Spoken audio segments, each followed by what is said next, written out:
للہ رب العالمین والصلاة والسلام علی رسولہ الکریم وعلی آلہ واصحابہ اجمعین اما بعد فاعوذ باللہ من الشیطان الرجیم بسم اللہ الرحمن الرحیم یا ایہا الذین آمنوا اتقوا اللہ حق تقاتہ ولا تموتن الا وانتم مسلمون واعتصموا بحبل اللہ جميعا ولا تفرقوا واذکروا نعمت اللہ علیکم وکنتم اعداء فألف بین قلوبکم فاصبحتم بنعمتہ اخوانا۔ ملی ایگزیکٹو کونسل جناب لیاقت بلوچ صاحب اور بہت ہی قابل احترام قائدین کرام، سب سے پہلے میں آپ سب لوگوں کا یہاں منصورہ تشریف آوری پر شکر گزار ہوں۔ آپ سب لوگ یہاں پر آئے ہیں اور ہم جو بھی میزبانی کر سکیں گے انشاءاللہ کرنے کی کوشش کریں گے۔ امید ہے کہ آپ جو تکلیف بھی یہاں محسوس کریں گے اس کو نظر انداز کر دیں گے۔ ابھی صاحبزادہ صاحب نے ملی یکجہتی کونسل کے کاموں پر بھی روشنی ڈالی ہے اور اس کے ساتھ ساتھ جس چیز کی ضرورت محسوس کی جاتی ہے اس پر بھی توجہ دلائی ہے، اور میرا خیال ہے کہ ہم سب اس توجہ کو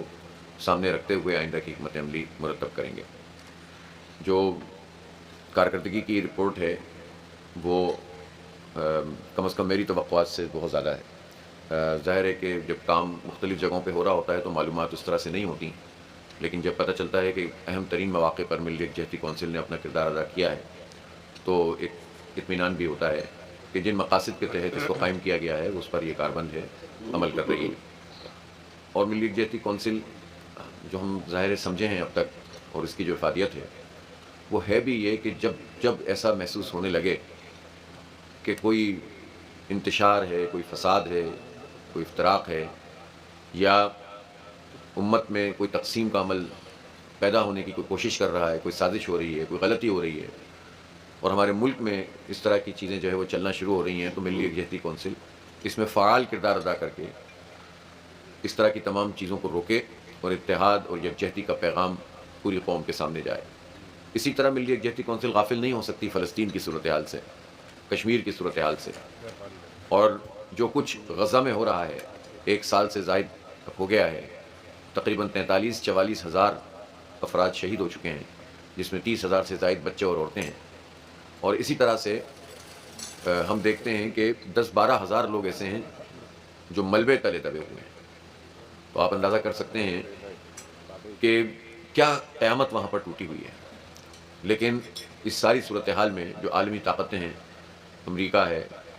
فرانس ہے، جرمنی ہے، یہ سب اپنا کوئی کردار ادا نہیں کر رہے ہیں، بلکہ امریکہ اس کو مدد فراہم کر رہا ہے، اور اسرائیل ایک دہشت گرد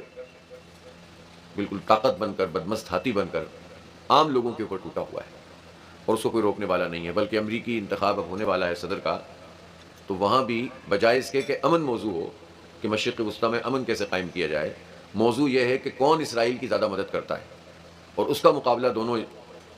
کینڈیڈیٹس میں ہو رہا ہے۔ آپ اس سے اندازہ کر سکتے ہیں صہیونی طاقت کی اور ان کی لابی کی جو طاقت ہے اس کا، اس لیے کہ یہ لوگ سمجھتے ہیں کہ اگر ہم نے صہیونیوں کو، اسرائیلیوں کو اگر سپورٹ نہیں کیا تو کہیں ایسا نہ ہو کہ ہماری یہ مدد سے ہاتھ روک لیں، کیونکہ انہوں نے اپنے پورا پنجہ یہود میں ہی ان کا پورا نظام ہے، یہ استبدادی نظام۔ لہٰذا یہ طاقتیں تو یہ سب کچھ کر رہی ہیں، لیکن اس میں ایک چیز جو ہمیں اچھی نظر آتی ہے وہ یہ ہے کہ خود امریکہ میں، یورپ میں، دنیا بھر میں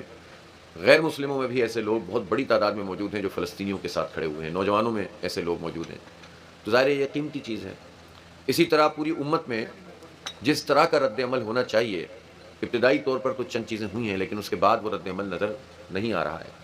جو کہ تشویشناک ہے۔ حکومتیں تو کچھ نہیں کر رہی، ظاہر ہے ہمارے مسلم حکمرانوں کی کمزوری ہے جس کے نتیجے میں آج اسرائیل کو یہ طاقت ملی ہوئی ہے،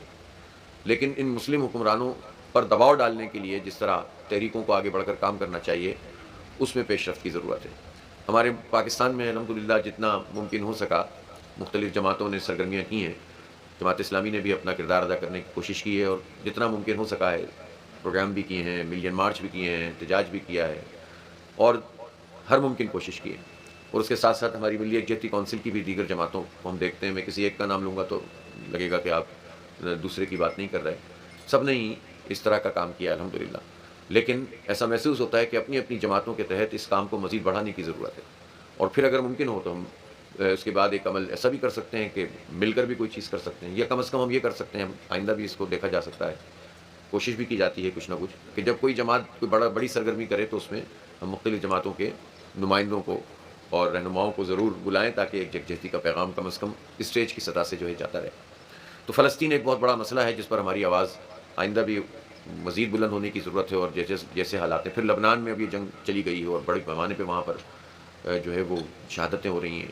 اسی طرح ایران کو اس میں گھسیٹنے کی کوشش کی جا رہی ہے، تو یہ تو کچھ بھی محفوظ نہیں رہے گا، اور جو حکمران یہ سمجھ رہے ہیں کہ ان کی جانیں محفوظ رہیں گی یا ان کے ملک محفوظ رہیں گے، وہ بھی نہیں رہے گا۔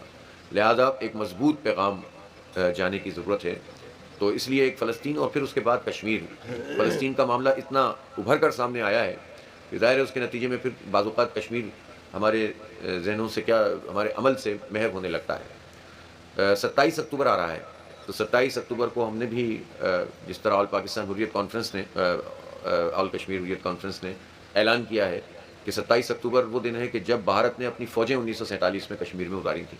تو اس کو یوم سیاہ کے طور پر انہوں نے منانے کا اعلان کیا ہے۔ تو ہم نے بھی اسی طرح سے جماعت اسلامی کی طرف سے کیا، اور میرا خیال ہے کہ ملی یکجہتی کونسل کی جانب سے بھی اس کی جو ہے وہ تائید یا اعلان ہونا چاہیے، تاکہ یہ پیغام سب جگہ پر جائے کہ کشمیر ہمارا جو ہے وہ نہ صرف یہ کہ اہم ترین مسئلہ ہے، شہرگ ہے پاکستان کے لیے تو ہر لحاظ سے، نظریاتی اعتبار سے بھی، معاشی اعتبار سے بھی، اور ہماری جو خارجہ پالیسی ہے اس کے لحاظ سے بھی۔ آپ یہ دیکھ رہے ہوں گے کہ حکمرانوں کی طرف سے یہ بیانات پچھلے دنوں میں زیادہ آنا شروع ہو گئے ہیں کہ دوستی ہونی چاہیے، تجارت ہونی چاہیے، اور دوستی اور تجارت پر وہ یہ کہتے ہیں کہ بھئی پڑوسی ہر جگہ پر دوستی کرتے ہیں، تجارت کرتے ہیں، اور اس کے نتیجے میں جو ہے وہ معیشت آگے بڑھتی ہے، اور ہم نے یہ سلسلہ روکا ہوا ہے۔ لیکن یہ بات نہیں بتاتے کہ ہماری ہی زمین کے اوپر، ہمارے ہی امت پر، ہمارے ہی قوم کے اوپر 1 لاکھ سے زائد اگر لوگ شہید ہوئے ہیں، اور اس سے بھی زیادہ کی فکر آتی ہے، اور لاکھوں کی تعداد میں زخمی ہوئے ہیں، معذور ہوئے ہیں، عزتیں پامال ہوئی ہیں، تو کیا اس سب کو ایک طرف رکھ دیں اور ہم دوستی شروع کر دیں؟ جس سے دوستی کرنی چاہیے افغانستان، اس سے تو ہماری کشیدگی بڑھتی چلی جا رہی ہے، لیکن جس کو منہ توڑ جواب دینا چاہیے اور اس قبضے کو چھڑانے کے لیے اقدامات کرنے چاہیے، اس سے تجارت اور دوستی کی بات ہو رہی ہے۔ تو بہرحال ہماری طرف سے بھی کشمیر کے حوالے سے بھی ایک مؤثر اور مضبوط موقف اور پیغام جانے کی ضرورت ہوگی، اور انشاءاللہ ہم مل کر اس کام کو کریں گے۔ تو بس میں ایک مرتبہ پھر آپ تمام قائدین کرام کا شکریہ ادا کرتا ہوں، آپ تشریف لائیں، اور انشاءاللہ آئندہ جو بھی سلسلہ ہوگا، اور میرا خیال ہے کہ جب صدر اس دفعہ بھی آپ صاحبزادہ صاحب کو بنا دیں گے تو کیا ہوگا، دفتر ہم ایک سب آفس حیدرآباد نہیں بنا سکتے تاکہ یہ مسئلہ بھی ختم ہو جائے جو مسئلہ جو ہے ڈاکٹر صاحب نے پیش کیا ہے؟ اس بات کو لے کر تو آپ کو بھی ہمارے چھوڑنی پڑے گی۔ نہیں تو وہ تو اب یہ لیاقت صاحب ذرا بتائیں گے کیا ہے معاملہ۔ تو اس لیے بہرحال یہ باتیں جو آپ نے فرمائی ہیں اہم تو ہیں۔ آن لائن بھی بہت اب تو آن لائن، ہاں اب تو دیکھیں سہولت ہو گئی ہے، زوم میٹنگز ہو سکتی ہیں، آن لائن میٹنگز ہو سکتی ہیں، یعنی کچھ میٹنگز تو ایسی ہیں کہ جس میں خود بھی شرکت کرنا ظاہر ضروری ہوتا ہے، جیسے آج اگر یہ نہیں ہوتا زوم پہ کیا بات ہوتی۔ تو لیکن یہ ہے کہ جو ضروری چیزیں فوری ہیں وہ تو زوم پہ بھی ہوتی بھی ہیں، اور اس کو اور بہتر نظام بنایا جا سکتا ہے، اس میں لیاقت صاحب اپنی خدمات پیش کر سکتے ہیں۔ لیکن میرا خیال ہے، میری تجویز یہ ہوگی کہ جو بھی اب آپ آئندہ کا پروسیس کریں گے